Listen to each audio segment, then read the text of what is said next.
آپ نے NA-15 سے اپنے کاغذات نامزدگی میاں محمد نواز شریف صاحب کے مقابلے میں جمع کرائے ہیں اور پھر آپ نے یہ دعویٰ کیا کہ میں میاں صاحب کو بھاری اکثریت سے شکست دوں گا. تو ذرا یہ بتائیے کہ آپ کتنے مارجن سے انہیں ہرائیں گے اور کیسے ہرائیں گے؟ بسم اللہ الرحمن الرحیم. سب سے پہلے تو آپ کا شکریہ، آپ کے حوالے سے ہماری بات کو ہم تک پہنچ جاتی ہے نا. میاں صاحب ماضی قریب میں ایک بیانیہ لے کر ہمارے پاکستان آئے اور ماضی بعید میں وہاں لندن میں بیٹھ کر ایک اور بیانیہ تھا. جی یہ درست ہے کہ ہماری قوم بھول جاتی، اتنا جلدی تو نہیں بھولتی. یعنی آپ کوئی روبوٹ تو نہیں ہے نا، وہاں ایک بات کرتے ہیں اور یہاں اس کو ڈینائی کرتے ہیں.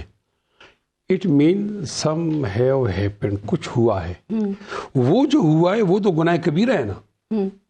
یعنی عوام کے خلاف ایک سازش ہوئی ہے نا. جی عوام کو آپ نے اختیار نہیں دیا. یہی تو اس درد کا درماں ہے. ہم یہی رو رہے ہیں کہ 76 سال میں عوام پر اختیار نہیں ہوئے، فیصلے کہیں اور رہے. جب آپ کے ایک بیانیہ دوسرے بیانیہ کے خلاف ہے تو میں تو یہ کہوں گا میاں صاحب، وہ والے میاں صاحب جو لندن میں تھے وہ تو فوت ہو گئے. ایک اور میاں صاحب نے نئے جنم کے ساتھ یہاں آ گئے تو پھر قوم تو اس بیانیے کو نہیں مانتی. تو ترقی اور خوشحالی کے بیانیے کی بات کر رہے تھے، پھر بعد میں انہوں نے کہا حساب تو لینا بنتا ہے. یہ نہیں، حساب تو لینا بنتا ہے، یہ ہم جیسے لوگوں کے غیظ و غضب سے بچنے کے لیے کہتے ہیں. اب حساب تو لینا بنتا ہے تو پھر وہ کہیں گے چلو عمران سے حساب لینا بنتا ہے. خیالات ہیں وہی میاں صاحب کے بارے میں مولانا فضل الرحمان صاحب کے بھی خیالات ہیں. دیکھیں مشکل سوال آپ نہ کریں. مولانا فضل الرحمان صاحب بہت زیادہ ذہین آدمی ہیں. یہ اس کے لیے کم آپ بھی نہیں، کتنی بڑی اہمیت کی بات ہوگی کہ اس کا ایک ورکر میاں صاحب کو ہرائے گا. اچھا، تو کتنی مقبولیت. 3 بار کے سابق وزیر اعظم پاکستان ہیں، ان کے 4تھی بار وزیر اعظم بننے کی بات ہو رہی ہے. نون لیگ کہتی ہے مانسیرا یہ ہزارہ گڑھ ہے ہمارا. یہ وہاں سے جیت کر آئیں اور بے شک بن جائیں. ہمارے ہاں سے نہ جیتے یا انشاءاللہ دودھ کا دودھ اور پانی کا پانی ہو جائے گا. میں جن ٹھوس بنیادوں پہ کہہ رہا ہوں اس کو تو یہ مقابلے نہیں کر سکیں گے. میں دعوے سے کہتا ہوں کسی بھی تقریر میں یہ میری باتوں کا جواب نہیں دے سکیں گے. میں مظلوم لوگوں کا نمائندہ ہوں، میں مارے ہوئے لوگوں کا نمائندہ ہوں. میں نہیں، وہ تو جن کی نمائندگی کر کے آئے ہیں وہ تو ٹھیک لوگ نہیں ہیں. کر کے آئے ہیں میرے خیال میں آج مجھے پھر جیل بھیجنا چاہتی ہے. نہیں بالکل بھی نہیں. تو میں کیا عرض کر رہا ہوں نا، ان کا بیانیہ غلط تھا، غلط ہے، غلط رہے گا. ہمارا بیانیہ کل سے ٹھیک ہے. جب میں جیل میں گیا، لیکن یہ بھی یاد رکھو نا، میاں صاحب وزیر اعظم تھے اور شہباز شریف صاحب وزیر اعلیٰ تھے اور میں چینوٹ کے جیل میں تھا. تو کوئی بات تو ہے نا. اچھا، لیکن اگر ہم فیکٹس پہ بات کریں، 2018 کا بھی الیکشن آپ نے اسی حلقے سے کنٹیسٹ کیا تھا. مفتی کفایت اللہ صاحب، اس وقت یہ حلقہ تھا NA-14 اور آپ نے اس حلقے سے لیے تھے 45,000 ووٹ. اور اس وقت کیپٹن صفدر کے بھائی محمد سجاد نے یہاں سے کنٹیسٹ کیا تھا نون لیگ کی طرف سے، ان کے ووٹ تھے 75,000. اب تو میاں صاحب خود کھڑے ہو رہے ہیں. بالکل آپ نے ٹھیک کہا، لیکن ہم وہاں یہ ایک اور کوشش بھی کر رہے ہیں نا.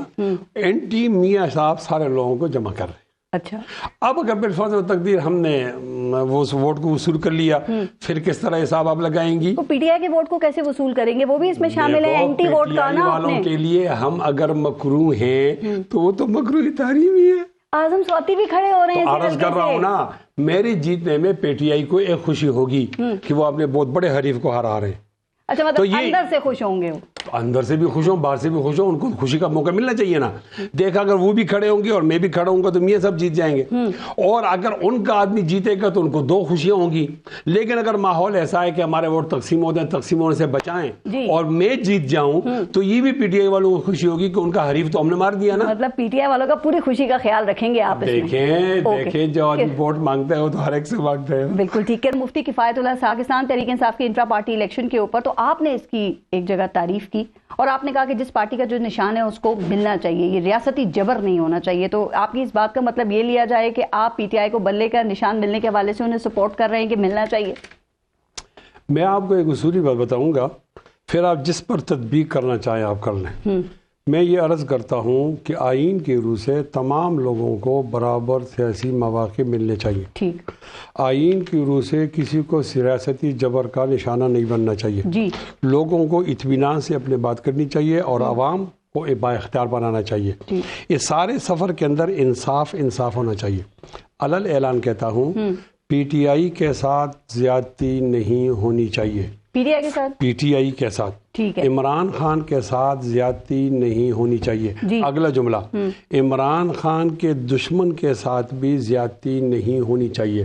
اور ایک کوٹ کرتا ہوں حدیث کو، اللہ کے نبی نے فرمایا پچھلی قومیں اس لیے ہلاک ہو گئیں کہ طاقتور وہ لوگوں کے لیے انصاف کا پیمانہ اور تھا اور عام لوگوں کے لیے اور تھا. یہ حدیث عمران خان نے بھی بڑی کوٹ کی ہے، لیکن آپ کے جو قائد ہیں مولانا فضل الرحمان صاحب، وہ تو پاکستان تحریک انصاف کے وجود کو ہی تسلیم نہیں کرتے، ان کو سیاسی حقیقت ہی نہیں مانتے ہیں. وہ سیاسی اختلاف، وہ کہتے ہیں کہ وہ یہ بھی نہیں مان رہے کہ ان کے ساتھ زیادتی ہو رہی ہے. وہ کہہ رہے ہیں ان کو آگے لانے کے لیے، ان کو پرومیننٹ کرنے کے لیے یہ سب کیا جا رہا ہے. میں آپ سے یہ جاننا چاہتی ہوں سسٹم میں کون ایسا ہے جو پی ٹی آئی کو فائدہ پہنچانا چاہ رہا ہے؟ ان مردوں کو کھود رہی ہیں. یہ کل کی بات ہے، میں عرض کر رہا ہوں. نہیں، مولانا فضل الرحمان صاحب ٹھیک کہہ رہے ہیں، ٹھیک کہہ رہے ہیں.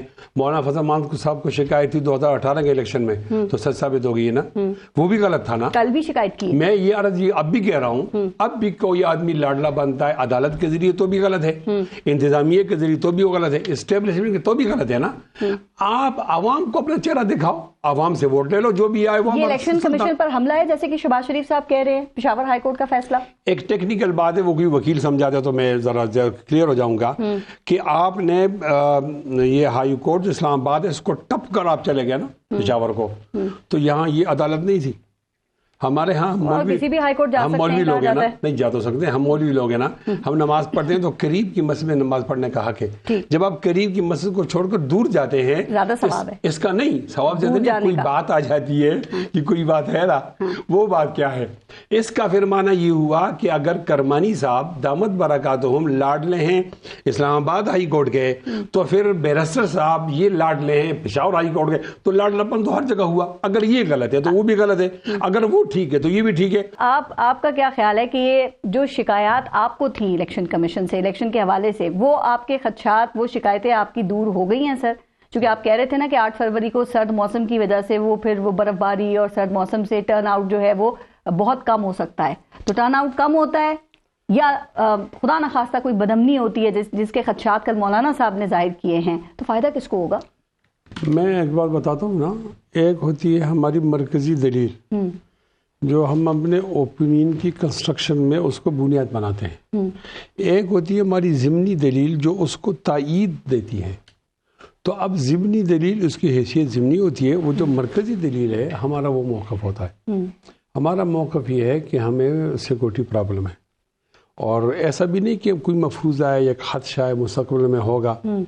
ایک تو ہمیں سرفراز بگٹی صاحب جب جا رہے تھے اس سے پہلے انہوں نے ایک خط دیا ہے کہ مولانا فضل الرحمان صاحب الیکشن کمپین نہ کریں، ان کو تھریٹ ہے. اور پھر ملتے رہے آپ کو. ہاں، لیکن ابھی ہوا بھی نا، ابھی حال ہی کے اندر باجوڑ میں ہمارے ورکر کمیشن پر حملہ ہوا تو 50 لوگ شہید ہو گئے اور 135 لوگ زخمی ہو گئے. حافظ عبداللہ صاحب پہ حملہ ہوا، اور مولانا فضل الرحمان صاحب جہاں سے بیلانگ کرتے ہیں وہاں آئے روز دھماکے ہوتے ہیں. ان پہ کئی حملے ہو چکے ہیں، لیکن مولانا صاحب نے کہا نا کہ میرے اگر کسی کارکن کچھ ہوا یا شہید ہوا تو پھر اس کے ذمہ دار الیکشن کمیشن اور چیف جسٹس ہوں گے. آپ کو لگتا ہے مولانا صاحب جیسے بڑے لیڈر کو اس طرح کا بیان دینا چاہیے؟ نہیں، وہ تو پریشان ہوگا، وہ تو پریشانی ذکر کرے گا. الیکشن تو اس سے بدترین دہشت گردی کے حالات میں بھی ہوتے رہے ہیں، 2008 ہو، 2013 ہو یا 18. دیکھو اگر ہوتے رہے ہیں، دیکھو نا، ایک پارٹی کی مشکل ہے، وہ اپنے مشکل کس کو بیان کرے. ہمیں سیکورٹی تھریٹ ہے، ہم اس لیے بول رہے ہیں کہ بھئی ہمیں سیکورٹی دو. یعنی مجھے جینے کا حق تو حاصل ہے نا، اور یہ حق بھی حاصل ہے کہ میں محفوظ طریقے سے جلسے میں جاؤں، واپس آ جاؤں. یہ حق مانگ رہا ہوں. اس حق مانگنے میں کیا قباحت ہے؟ لہٰذا ہماری جو مرکزی موقف ہے وہ یہی ہے کہ ہمارے لیے حالات جو ہیں وہ کمپین کے نہیں ہیں. اب اس کے لیے ہم اس کی تائید کے اندر ہم نے موسم کی بات بھی کیا، وہ بھی حقیقت ہے. ٹھیک ہے، لیکن ذمہ داری چیف جسٹس پہ آپ نے ڈالی ہے نا، وہ ایک بڑی بات ہے. تو پھر چیف جسٹس مدعی بن کر جب کوئی کسی ادارے کو پابند کرتا ہے تو ذمہ داری کو تو اٹھائے گا. وہ آئین کی بات کر رہے ہیں نا، وہ بے شک آئین کی بات کرے، لیکن اس طرح کی ابھی سے کرو، جلدی کرو، اور میں نے آپ کو وہ کیا، میں آپ کو اجازت دیتا ہوں، پتھر پر لکیر ہے، اور یہ ہے. دیکھو کچھ رویہ بھی تو ہوتا ہے. آپ کی انتخابی مہم میں بھی وہ تیزی دکھائی نہیں دے رہی ہے، کوئی خاص وجہ، یا آپ نے بھی ابھی جنوری میں زور پکڑنا ہے آپ کی مہم نے؟ نہیں، یہ اسکروٹنی ہو جائے نا، جانچ پڑتال ہو جائے تو اس کے بعد پھر کام شروع ہوتا ہے. تو فرام ڈے 1 تو اتنے زور سے نہیں شروع ہوتا. نون لیگ کے ساتھ کوئی انتخابی اتحاد یا سیٹ ایڈجسٹمنٹ آپ کی ہو سکتی ہے؟ 4 دسمبر کو مولانا صاحب کی میاں صاحب سے ملاقات ہوئی تھی، تو کوئی بات وغیرہ ہوئی ہے اس حوالے سے ابھی تک؟ یہ ملاقات بھی ہو گئی اور کمیٹیاں بھی بن گئی، لیکن ہماری کمیٹیوں ان کی کمیٹیوں کے درمیان ہمارے صوبے کے اندر 2 میٹنگیں ہوئی جی، اس میں تو کوئی بات نہیں بن سکی، اور اس کی وجہ یہ تھی کہ ہم چاہ رہے تھے کہ یہ لوگ ہمیں سینے سے لگائیں پنجاب میں، تو پنجاب میں وہ تیار نہیں ہوئے، تو جو پوزیشن ان کی پنجاب میں ہے وہی پنجاب میں وہ آئی پی پی کو سینے سے لگائیں، وہ آپ کو JUIF کو سینے سے لگائیں، وہ کس کس کو سینے سے لگائیں گے؟ ہم سے مانگ رہے ہیں نا، تو بہت زیادہ مانگ لیا KP میں مانگ رہے ہیں، تو جو ہماری پوزیشن KP میں ہے ان کی پنجاب میں، ہم وہاں کمزور ہیں، تو یہاں پر تو آپ بھی تو وہاں سینے سے لگانے کو تیار نہیں نا پھر؟ تیار ہے نا، اچھا بدلے میں تو سیاست ہے نا، تو میرے خیال میں وہ دونوں میٹنگیں ناکام ہو گئی، اس بنیاد پر کہہ رہا ہوں کہ ہمارے لوگوں نے پھر پیپلز پارٹی سے یہاں آخر تک کچھ نہیں کہا جا سکتا، اگر سیٹ ایڈجسٹمنٹ نون لیگ کے ساتھ کوئی ہوتی ہے تو کیا ایسا ہو سکتا ہے کہ NA-15 سے آپ اپنی قیادت کے کہنے پہ میاں صاحب کے حق میں دستبردار ہو جائیں؟ نہیں، وہ میں نے پہلے تو ہی کیا ہے کہ اول تو میں لڑوں گا نہیں، اور اگر آپ کہتے ہیں لڑیں گے تو پھر ہم لڑیں گے، یعنی پھر وہ بیٹھنے سے سیاسی ساکھ متاثر ہو جاتی ہے، اگر کہیں اور ہو بھی جاتی ہے قربت تو یہ مستثنا ہو جائے گا، وہاں کیس ٹو کیس ہوتا ہے نا، تو ہم اپنے ضلع کو مسلم لیگ نون سے بچا دیں گے انشاءاللہ۔ 2018 میں بھی آپ کو وڈرا کرانے کی کوشش ہوئی تھی نا اسی طرح کی، اس وقت بھی آپ نہیں مانے تھے یا کوئی ایسی کوشش بھی نہیں ہوئی؟ اس وقت تو یہ بیچارہ وہ کیپٹن صاحب جو تھا وہ جیل میں تھا، تو اس کو ہمدردی کا ووٹ پڑ گیا، اس وقت پوزیشن ہماری اس وقت بھی اچھی تھی، میں کہتا ہوں کہ یہ ہماری کوئی مجبوری نہیں ہے۔ کے لیے تیار ہے آپ کو؟ ہاں، پیپلز پارٹی سے ہماری باتیں چل رہی ہیں، ایک میٹنگ ہوگی، دوسری میٹنگ کے اینڈ پر بتا سکوں گی کیا پوزیشن۔ تو وہی مولانا صاحب کو صدر بنانے کی آپ نے مطالبہ یہ بھی رکھا ہے؟ نہیں، وہ جب تو کہہ رہی تھی کہ آپ نے یہ رکھا ہے، جب آپ بالفرض و تقدیر یہ الیکشن ہو جائیں گے نا، پھر بہت آسانی سے پتہ چل جائے کہ صدر کون بنتا ہے، آپ ہوا میں تو بات نہیں کر سکتے۔